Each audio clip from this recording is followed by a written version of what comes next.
Cinema নিয়ে আপাতত কোনো ভাবনা নাই, কারণ এখন ছোট পর্দায় কাজ করছি। এখানে আরও অনেক কিছু করার আছে, আরও অনেক ভালো ভালো কাজ করার আছে, তো সেগুলো আগে করি। অ্যাওয়ার্ড পাওয়া তো সম্মানের ব্যাপার, আর সম্মান তো সবারই ভালো লাগে, অবশ্যই ভালো লাগছে। আপনি তো দর্শকদের সম্মান অনেক আগে থেকে পেয়েছেন, নতুন করে এই ভালোবাসাগুলো সম্মানগুলো কি নতুন নতুন মনে হয় না সে আগের না, এগুলো তো অবশ্যই ইন্সপায়ার করে, সামনে আরো ভালো কাজ করার জন্য ইন্সপায়ার ফিল করি যখন নতুন নতুন করে সম্মান পাই। সম্মান পাওয়ার তো শেষ নাই, কাজের যেরকম শেষ নাই, সম্মান পাওয়ারও শেষ নাই, সারা জীবন পেতে চাই। কখনো বোবা হয়ে, কখনো গিফট হয়ে, কখনো কমেডি করে, কখনো একটু রাফে হয়ে এই যে দর্শকদের বিভিন্নভাবে বিনোদন দিচ্ছেন, আসলে মূলত কিভাবে বিনোদন দিতে আপনার বেশি ভালো লাগে? আমার কাজ করতে ভালো লাগে, এখন স্ক্রিপ্টে যেটা ডিমান্ড করবে সেটা করতেই আমার ভালো লাগে।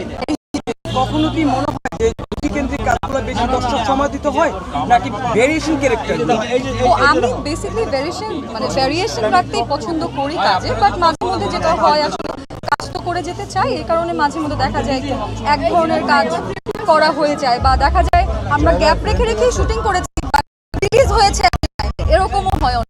আমার কাছে কখনো মনে হয় না ওটা দর্শকরা আসলে আপনারা যদি না করেন, দর্শকরা দাঁড় করে দেয়, তখন কাজের ক্ষেত্রে কোনো চাপ ফিল করেন? না না, কোনো চাপ ফিল করি না, আমাদের করে যাই, দর্শকরা ভালোবাসে সেটা গ্রহণ করি, তারা কম্পিটিশন ক্রিয়েট করে দিলে সেটাও মেনে নেই, সবকিছুই মেনে নেই।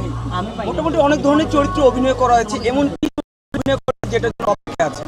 সেটা যখন করবো তখন দেখা যাবে।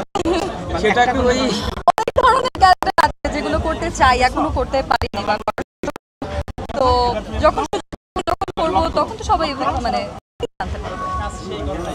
মানে কি ভাবনা?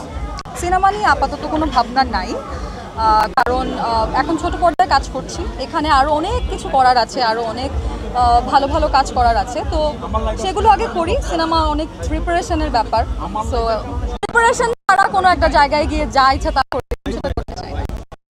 ঠিক আছে, থ্যাংক ইউ। এটা আমার আব্বু আম্মু বলতে পারবো।